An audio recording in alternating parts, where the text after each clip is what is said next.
श्री गुरुवे नमः। अखण्डमण्डलाकारं व्याप्तं येन चराचरं तत्पदं दर्शितं येन तस्मै श्री गुरुवे नमः। मातृवत् लालयत्री च पितृवत् मार्गदर्शिता नमो गुरुसत्तायै श्रद्धा प्रज्ञायुता च या। ओम श्री गुरुवे नमः। उम्मीद है आप लोग अच्छे से होंगे। टीना जी कैसे हैं आप? मेरी आवाज आ रही है आपको? जी सर, आ रही है।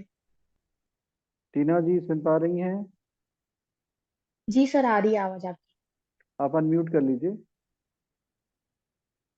सर मैं अनम्यूट पे ही हूँ।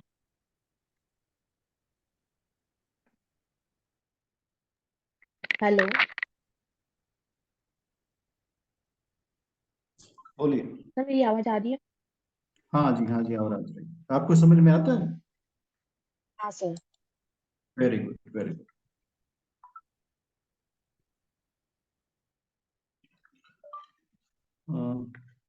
योगेश शर्मा जी अनम्यूट करिए।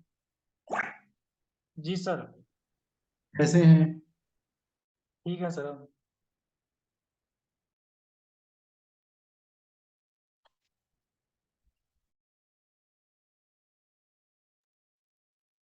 आर्य जी आवाज आ रही है मेरी आपको? अजीत जी आप सुन पा रहे हैं? सर अभी आवाज आ रही है आपकी? आ रही है गुरुजी, आवाज आ रही है आपकी। और मन लग रहा है पढ़ाई में? हाँ जी सर। क्या जी करते गुरुजी। हैं? मेरे से पूछ रहे हैं गुरुजी? हाँ जी, हाँ जी, आप से पूछ रहे मेरा एक छोटा सा अपना काम है गुरुजी। हैं। अच्छा। हाँ जी। ज्योतिष को समय दे पाते हैं? जी गुरुजी, जितना हो सके। बस अभी तो थोड़ा ट्रैवलिंग में मेरा ज्यादा टाइम निकलता है, अच्छा। तो इस करके थोड़ा एक जगह टिक के नहीं कर पाता। हाँ ये है कि कुछ ना कुछ सुनता रहता हूँ। नहीं नहीं, अच्छा करते हैं।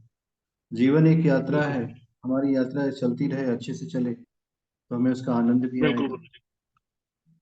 पूरी बिल्कुल जीवन ही बिल्कुल। यात्रा है। ये तो है आपकी बात, तरह तरह के हम्म। पड़ाव आते हैं जिंदगी में। हम्म। और इस यात्रा में जो यात्री आनंदमय रूप से चलता है, सही दिशा में चलता है, उसके जीवन में आनंद बहुत आता है।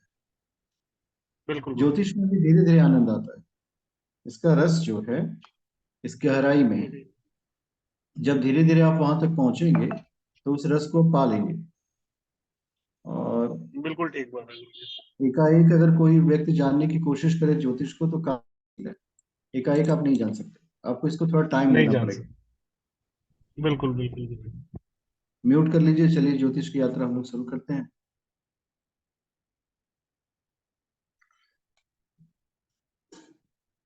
अभी तक की जो पढ़ाई हम लोगों ने पढ़ी थी उसमें 12 भावों को पढ़ लिया था। कुंडली में हमारे पास 12 भाव होते हैं, हमारे पास 12 राशियां होती हैं। सो 12 भाव और 12 राशियां, ये तुम लोगों ने पढ़ लिया था। तो 12 भाव को भी पढ़ लिया था, 12 राशियों को भी पढ़ लिया था। अब इन दोनों का जो समन्वय होता है, समन्वय से ऐसे समझिए कि जो कॉम्बिनेशंस है उसको समझना बहुत आवश्यक है कि 12 हाउसेस और 12 राशियां का कॉम्बिनेशन क्या इम्पैक्ट दिलाएगा आपकी लाइफ में। किस तरह आप अपनी लाइफ में 12 भाव और का कॉम्बिनेशन यूज करके अपनी लाइफ में आगे बढ़ सकते हो। How can you proceed. So इसकी जो प्रोसीडिंग होती है वो बहुत क्रिटिकल होती है। क्रिटिकल इन द सेंस कि हर व्यक्ति उन 12 भावों को नहीं जान सकता। फ्यूचर बहुत पॉजिटिव। हर व्यक्ति की कोशिश होती है ना कि वो भावों को अच्छे से पढ़े, राशियों को अच्छे से पढ़े और उसके बाद जो है जीवन में प्रिडिक्शन तक चला जाए।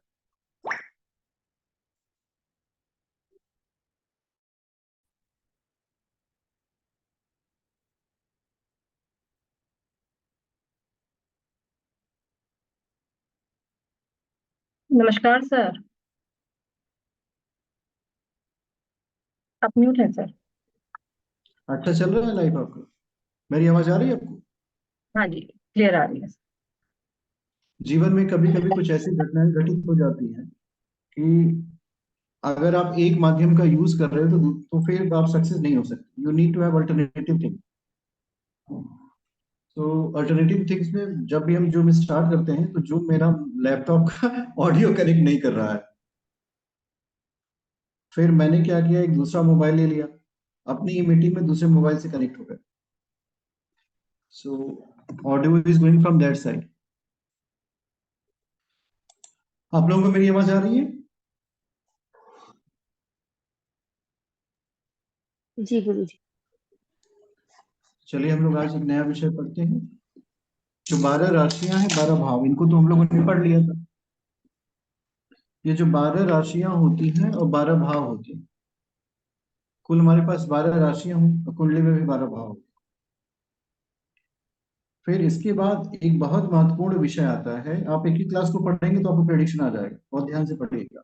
वो होता है शुभ ग्रह और पाप ग्रह।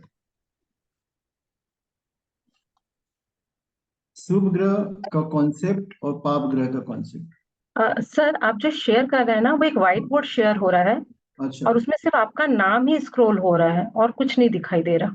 मैंने लिखा नहीं अभी, ठीक। हम अपने पेन का कलर चेंज कर रहे हैं। एक्चुअली पहले वाला व्हाइट बोर्ड है, ये है नहीं। जूम ने भी व्हाइट बोर्ड पता नहीं कैसे चेंज कर दिया, या फिर कुछ कमेंट पैनल। सर स्क्रीन नहीं दिख रही, व्हाइट बोर्ड दिख रहा है। हाँ नहीं हाँ सर, वहां पे ना 2 व्हाइट बोर्ड है। आपने जो व्हाइट बोर्ड लिया है ना, वो दूसरा वाला लिया है। एक बार आप मुझे इसको लगा स्टॉप शेयरिंग करके फिर। हाँ। हाँ मैंने बंद कर दिया, फिर से स्टार्ट करते हैं। व्हाइट बोर्ड प्रणाम गुरु जी। कैसे हैं? ठीक है सर। अच्छी लाइफ चल रही है? जी। आज दिन भर में कितने लोगों की शादियां करा दी आज आपने? जी सर। कितने लोगों की शादियां कराई दिन भर में आपने?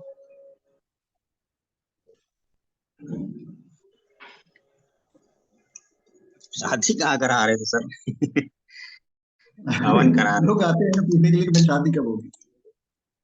सबको शादी की जल्दी रहती है, थे। हाँ।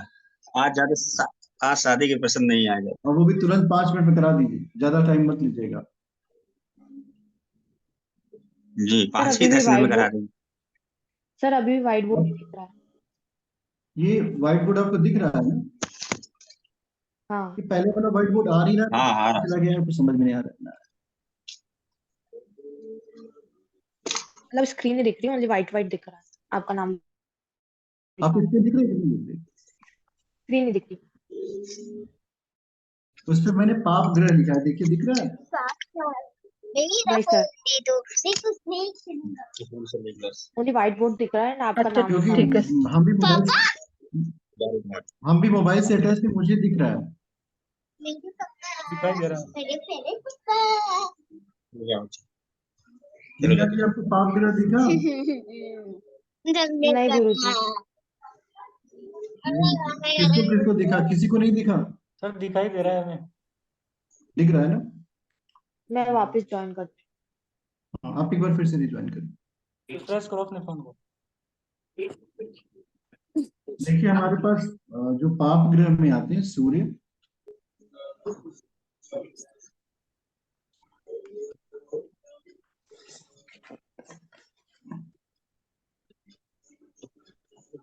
मंगल।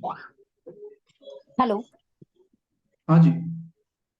हाँ, जैसा आपका है ना वैसे ही मेरा है। जब मैं एक दिन, आप बोल रहे ना हो मैं सुबह से परेशान हूँ, मैं अपना खुद का परेशान हूँ, तो मैं भी अपना खुद का परेशान हो सकती ना। पूछ रहा बोले तो अब मेरा दिख गया होगा, जता दी होंगी मैं, सुन लिए होंगे, आप पूछ लिए, अगर मैं भी आपका सुन लेती, ये कर दी।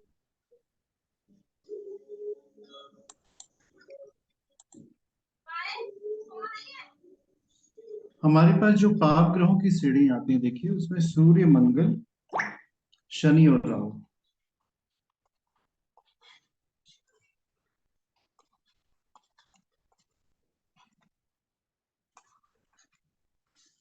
ये बहुत इंपॉर्टेंट पॉइंट है समझने का। आपके पास सूर्य है,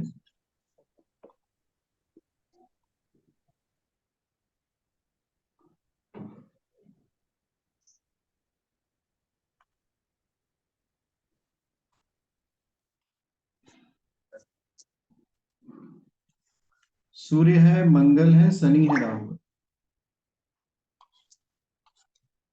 ये जो है ये आपके पाप ग्रहों में आते हैं, 1 2 3 4।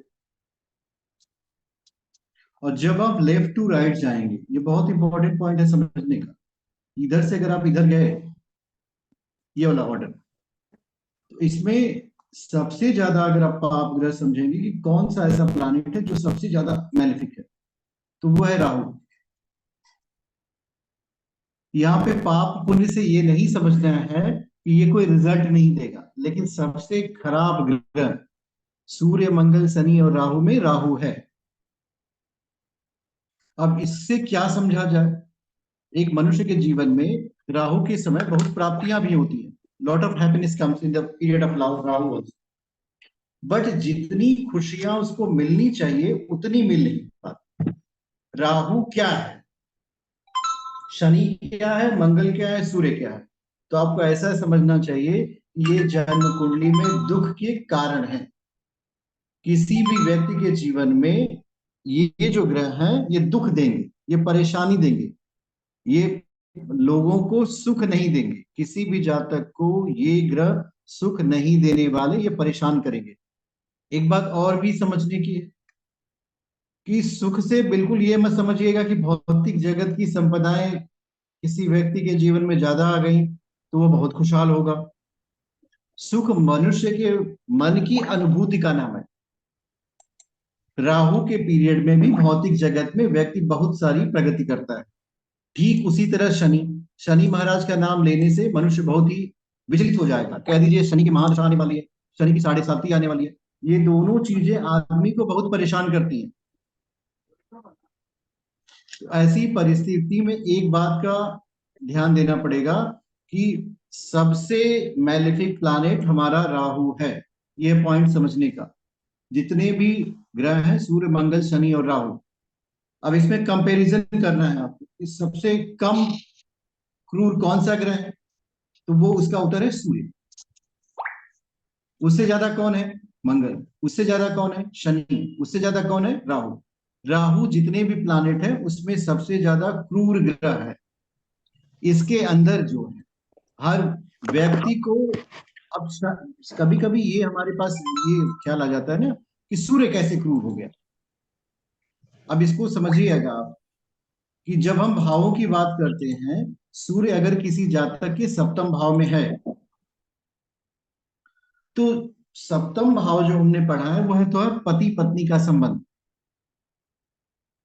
हस्बैंड एंड वाइफ का रिलेशनशिप, पार्टनरशिप भी है। अगर आप किसी के साथ व्यापार करते हो मिलजुल करके, तो वो भी आपके 7th हाउस में ही आता है।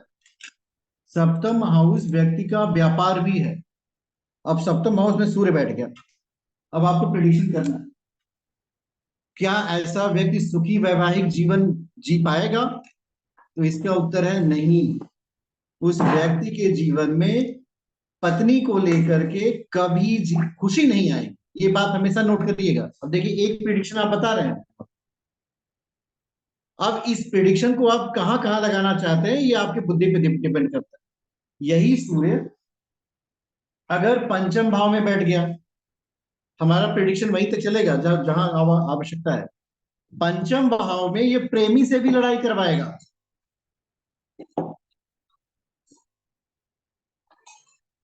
सूर्य पंचम में हुआ तो प्रेमी से डिफरेंसेस हो जाएंगे, सप्तम में हुआ वाइफ से डिफरेंसेस हो जाएंगे, और लग्न में हो गया तो जब भी किसी भी जातक का लग्न से सूर्य देखेंगे ना, तो ऐसा जातक देखने मात्र से आपको समझ में आ जाएगा इसका सूर्य कितना तेजस्वी है। वो भले से प्रेम से आपसे बात करेगा, लेकिन उसकी वाणी में ओजस होगा, एग्रेशन होगा। वो अब आपका ही सूर्य अगर लग्न में हो जाए, आप चेक करिएगा, आपको लोग कहेंगे ना आपको गुस्सा बहुत आता है, आप गुस्से में आ गए तुरंत। आप अगर प्यार से भी बोलने की कोशिश करेंगे तो लोगों को लगेगा कि इनके अंदर तो क्रोध ही क्रोध भरा हुआ है, पर वास्तव में इसमें उस व्यक्ति की कोई गलती नहीं है। There is no fault of that person. वो व्यक्ति तो रिस्पॉन्सिबल ही नहीं है, उसके लिए सिर्फ ये सूर्य महाराज रिस्पॉन्सिबल है। क्यों? क्योंकि सूर्य जो है उस व्यक्ति की लग्न कुंडली में आकर के बैठ गया फर्स्ट हाउस में। और जब भी ये ग्रह जो है अपनी पोजीशन को बदलते हैं, तो इससे होता क्या है उससे रिलेटेड जो परिणाम होता है ना वो भी बदलने लगता है। किसी भी जातक के जीवन में अगर आप परिणामों को बदलना चाहते हैं तो ग्रहों की स्थितियों से होने वाले परिवर्तन को आपको कंट्रोल करना पड़ेगा। जब आप उन स्थितियों को कंट्रोल करेंगे तो परिणाम बदलेंगे, और नहीं कंट्रोल कर पाएंगे तो आप समझ जाइए ये सारी चीजें लाइफ में एज इट इज होती हैं।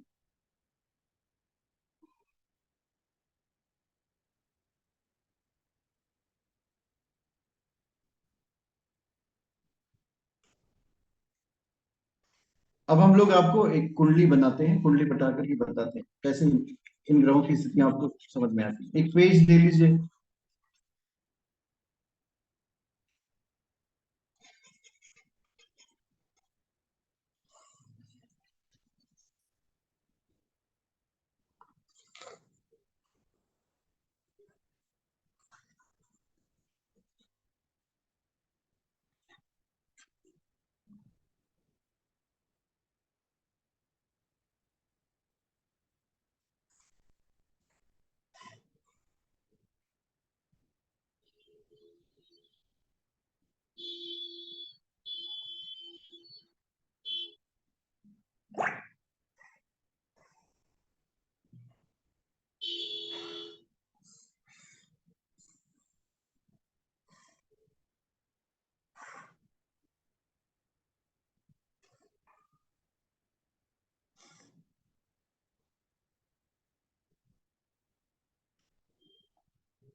एक होरोस्कोप आप लोग ड्रॉ करिए।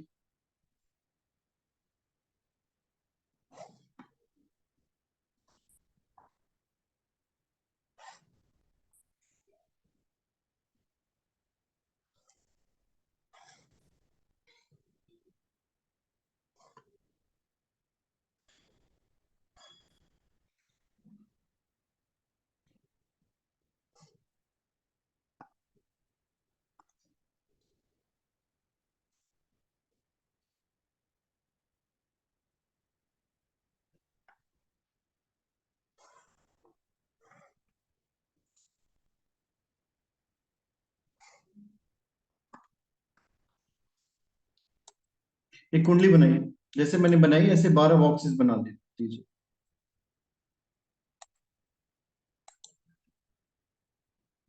इसमें देखिए एक बात समझने की है कि हम कुंडली आपको बार बार क्यों ड्रॉ करा रहे हैं कि आप अगर आंख बंद भी करो तो आपको जन्म कुंडली दिखाई दे। यहाँ पे सूर्य है, सूर्य तो 12वें घर में कहीं बैठ सकता है। ये जो है लग्न है,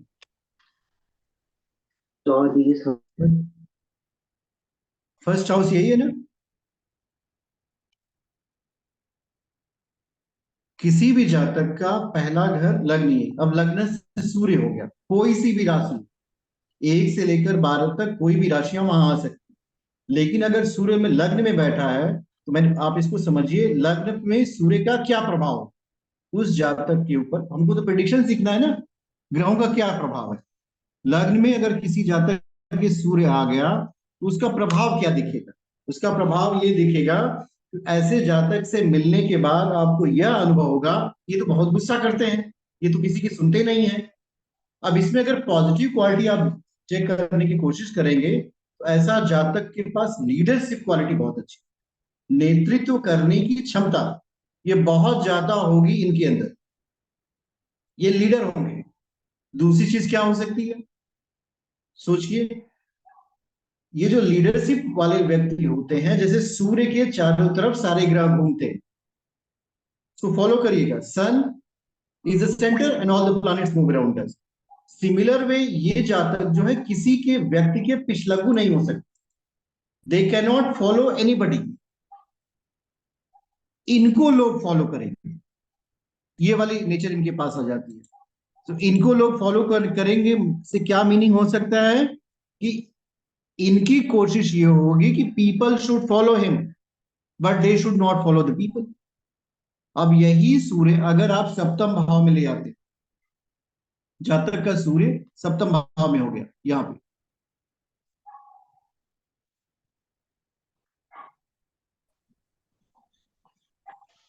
तो जो सप्तम का सूर्य होता है ये जातक के अंदर, अब ये 7th हाउस जो हमारा है, 7वां भाव,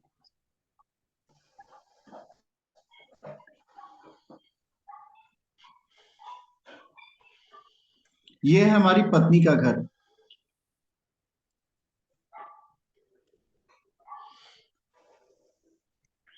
ये है वाइफ, वाइफ कह सकते हो, वाइफ की अगर कुंडली है तो ये हस्बैंड का घर है, ये हमारा पार्टनर है।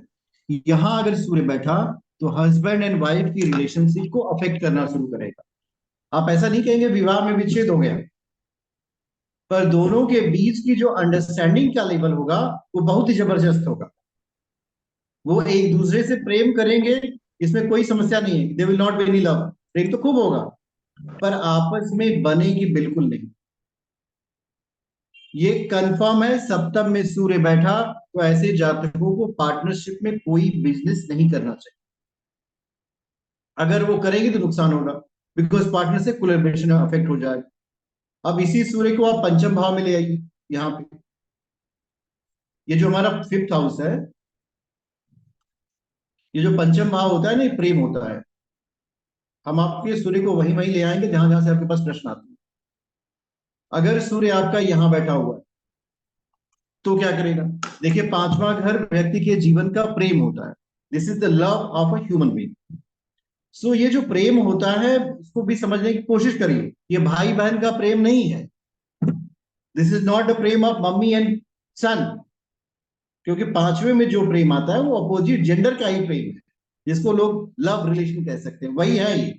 बाकी किसी चीज से कंफ्यूज नहीं होना, ये भगवान की भक्ति वाला प्रेम है, वो नहीं है। 5वें का प्रेम that is attraction toward the opposite gender है। इसमें अगर सूर्य बैठेगा तो व्यक्ति को लव लाइफ में स्ट्रगल कराएगा। प्रेमिका तो होगी पर मिसअंडरस्टैंडिंग बहुत होगी उससे, हमेशा किसी न किसी बात को लेकर के तू मैं ही बनी रहेगी। वो कहेगा कि वो मेरी नहीं समझता, वो कहेगा कि वो मेरी नहीं समझता। तो इसका प्रभाव अगर आप एनालाइज करने चाहेंगे, इसका एक और एडवांटेज भी होता है। ऐसे जातकों के जीवन में बहुत प्रेम होते हैं, जब तक आपके जीवन का एक प्रेम नहीं जाएगा तब तक दूसरा कहां से आएगा? So these people have multiple relationship. क्यों? क्योंकि एक स्टेबिलिटी नहीं है ना। अगर सूर्य नहीं होता, कोई अच्छा प्लैनेट होता तो वो एक में स्टेबल कर देता, तो लॉन्ग टर्म की स्टेबिलिटी मिल जाती। बट यहां क्या हुआ, the planet is different. Instead of making stable, ये प्रेम में अनस्टेबिलिटी ले आता है, प्रेम को भी युद्ध बना देता है। सूर्य की सबसे अच्छी स्थिति अगर जाननी हो तो सूर्य को 10th भाव में देखिए। जब ये 10th हाउस में सूर्य आता है, 10th हाउस, ये जो 10th हाउस होता है ना, ये हमारा कर्मा है। 10th भाव में सूर्य जाने पे दिग्बली हो जाता है, उसके पास पावर आ जाती है। ऐसे जातक अपने कर्म क्षेत्र में बहुत अच्छा काम करते हैं। किसी भी जातक का सूर्य लग्न में भी बहुत अच्छा रिजल्ट देता है, गवर्नमेंट जॉब मिलने की पॉसिबिलिटी है। सूर्य का सरकार से संबंध होता है। जितने भी जातकों को आप देखेंगे बलवान सूर्य है तो कहीं ना कहीं जातक को बहुत अच्छी स्थिति में ले जाएगा। 3 हाउसेज जो मैंने आपको बताए हैं उसको समझ लीजिए, दैट इज 6, 8 एंड 12। ये जो छठा घर है हमारा, 6, 8 और 12th हाउस, ये जो 6, 8 एंड 12 हाउस है इसको त्रिक कहते हैं। इसमें एक कॉन्सेप्ट है कि मैलेफिक प्लैनेट जो होते हैं, जो क्रूर ग्रह होते हैं, राक्षस ग्रह होते हैं, वो 6, 8, 12 में जाके बहुत अच्छा रिजल्ट देते हैं। अष्टम में कोई भी ग्रह जाएगा उसकी पावर कम हो जाती है, लेकिन सूर्य और चंद्रमा पे ये दोष नहीं लगता क्योंकि ये बहुत ही तेजस्वी होते हैं। अष्टम में अगर सूर्य चला गया तो ऐसा जातक जो है ज्ञान के क्षेत्र में बहुत प्रगति करेगा, जीवन में रिलेटेड टू नॉलेज काफी अच्छी प्रोग्रेस होगी। अष्टम व्यक्ति की आयु भी होती है। लेकिन अगर यही सूर्य छठे और 12वें में जाएगा तभी क्या स्थिति आ जाएगी? छठे में सूर्य जाने पे शत्रुहंता योग का भी निर्माण कर देता है। शत्रुहंता योग होता है जिसमें जातक के जीवन में कठिनाइयां नहीं रहती। There will be less trouble in the life of the human being. और अगर यही सूर्य 12वें में जाएगा तब क्या होगा? 12th हाउस का सूर्य जो है यहाँ पे, ये प्रॉब्लमेटिक है, क्योंकि आपके आत्मबल का क्षय होने लगा। सूर्य हमारी आत्मा है, तो जब आपके आत्मबल का क्षय होगा तो ऐसे में कभी कभी जीवन में ऐसी भी कठिनाइयां आ जाती हैं जिससे आप पार नहीं पाओगे। मनुष्य जो है जीवन में हर कठिन से कठिन कार्य करने की कोशिश करता है।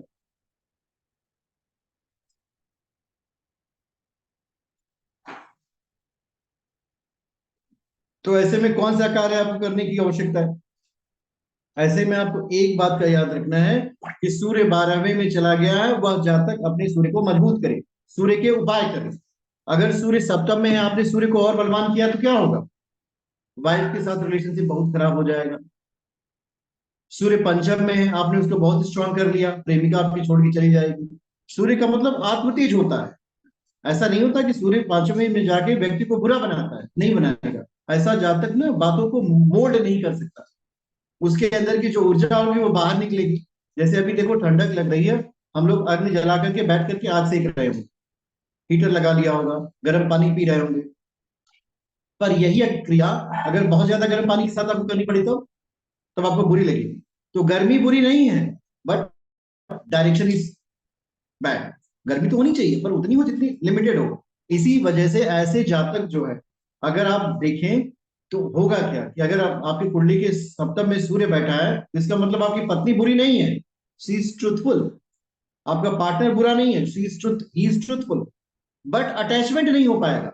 जिस तरह का अटैचमेंट आप चाह रहे हैं वो नहीं हो सकता कि आपका प्रेम बना रहे। But that person is very good person. अक्सर सच्चे लोगों को क्रोध आता है, झूठे तो मुस्कुराते रहते। तो ये वाला कंसेप्ट यहाँ पे हो जाता है। और सूर्य लग्न में जब आता है तो लीडरशिप क्वालिटी बहुत अच्छी देगा। आपको एक दिशा मिलेगी जीवन में, और वो सच की दिशा होगी, प्रकाश की दिशा होगी, अंधकार की नहीं होगी। और उस दिशा में वो अकेले नहीं जाएगा। मतलब ऐसे लोग कोई ऐसा कार्य नहीं करते जिससे वो स्वयं को लाभान्वित हो। वो एक ऐसा पेड़ लगा देंगे जिसका फल कई वर्षों तक गिरेगा और बहुत सारे लोग खाएंगे। तो ऐसे जातक परोपकारी भी होते हैं।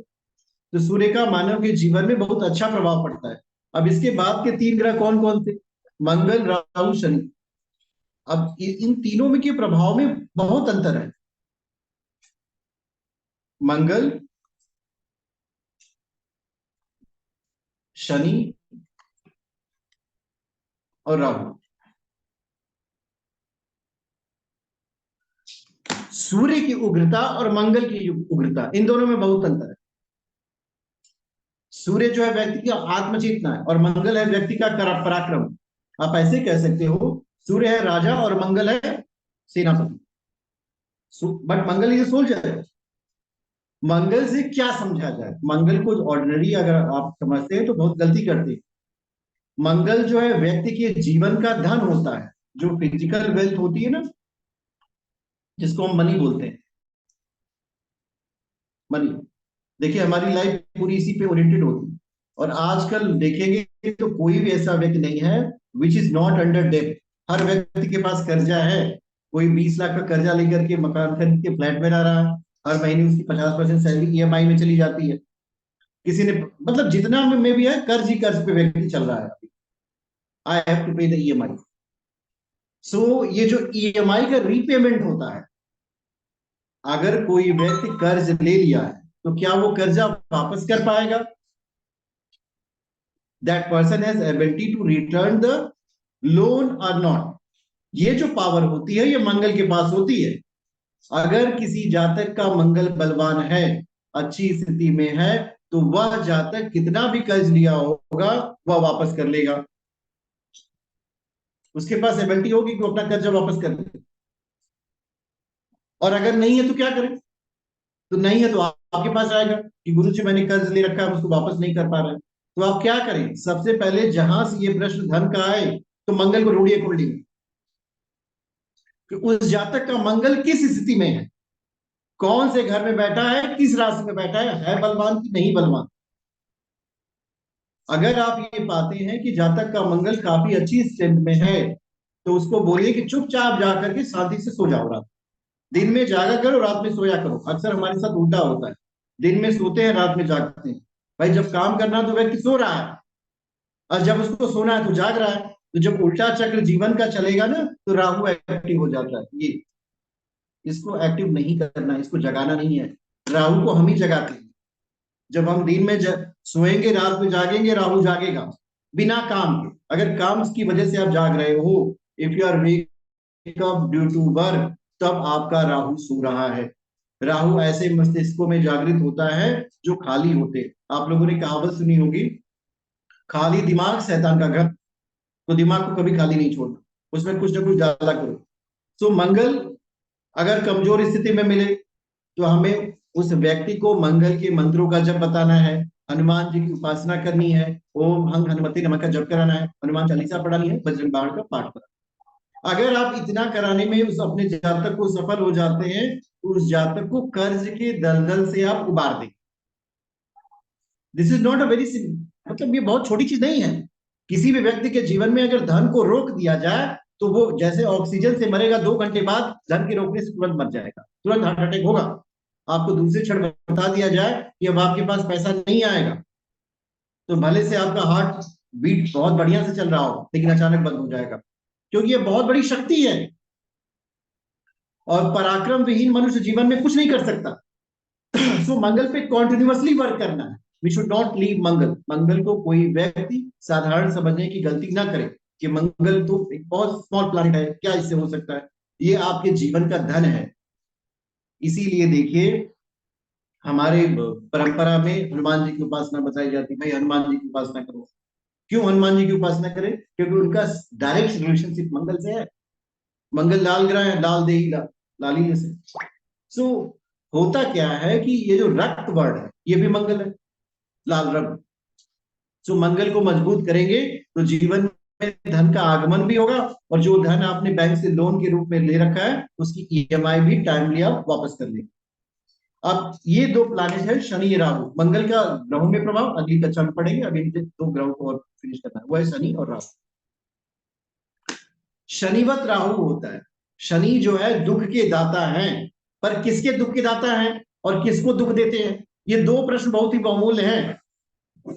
शनि सूर्य के पुत्र हैं तो सत्य के संवाहक है, लेकिन शनि दुख के दाता है, काले हैं, तो किसको दुख देते हैं शनि? उसको दुख दे देते हैं जिसने गलत कर्म किया। शनि के विषय में कभी भी हमें मन में गलत धारणा नहीं रखनी चाहिए। शनि महाराज कर्मों के दाता हैं और दुख उसे देते हैं जिन्होंने कोई गलत काम किया हो। लोग बोलते हैं ना कि मनुष्य को अपने ही कर्मों का परिणाम मिलता है, तो दूसरे के किए गए कर्म आपके जीवन में नहीं आएंगे, ये आपको बात मान के चलते। शनि उन्हीं कर्मों को आपको अपने जीवन में देंगे जो आपने किए। सो उसमें परेशान होने की आवश्यकता है। जीवन में मैंने जो किया वही मैं पाऊंगा। मैंने कुछ बोया नहीं तो मैं काटूंगा भी नहीं। शनि सत्य के संवाहक हैं, तो शनि महाराज से परेशान होने की आवश्यकता नहीं है। लेकिन शनि की दशा, महादशा, अंतर्दशा और उनका 7.5 ये मानव को सत्य की तरफ ले जाता है। अब इस बात को समझने की कोशिश करिएगा कि शनि व्यक्ति को जब पीड़ित करता है तो किसकी याद आती है? भगवान की याद आती है। अगर कोई जातक शनि की महादशा, अंतर्दशा, प्रत्यंतर में जा रहा हो और पहले से ही भगवान की शरण में हो जाए तो शनि महाराज उनका कुछ कर पाएंगे? शनि जी की एक छोटी सी कहानी अगली कक्षा में बताएंगे। शनि कुछ नहीं कर सकते।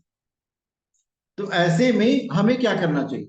भाई शनि की आपकी महादशा, अंतर्दशा, प्रत्यंतर दशा आने वाली है, उससे पहले ही प्रभु की शरण में हो जाइए, भगवान की शरण में हो जाइए, भगवान की भक्ति करिए, हनुमान जी की उपासना करिए, गायत्री मंत्र का जप करिए। देखिए शनि महाराज आपका कुछ करेंगे? कुछ नहीं करते। भक्तों के जीवन में भगवान की कृपा बनी रहती है। और शनिवत राहु जो पढ़ाया जाता है, राहु महाराज जो है शनि से भी महान है। जो कुछ जीवन में आपको समझ में आए, दिख नहीं रहा है, उसका प्रभाव राहु से होता है। राहु जीवन में बहुत बड़ा विकास भी करा देता है। किसी जातक को जो कुछ नहीं मिला है वो सारी चीजें राहु की दशा में मिलना शुरू हो जाती। राहु व्यक्ति की बहुत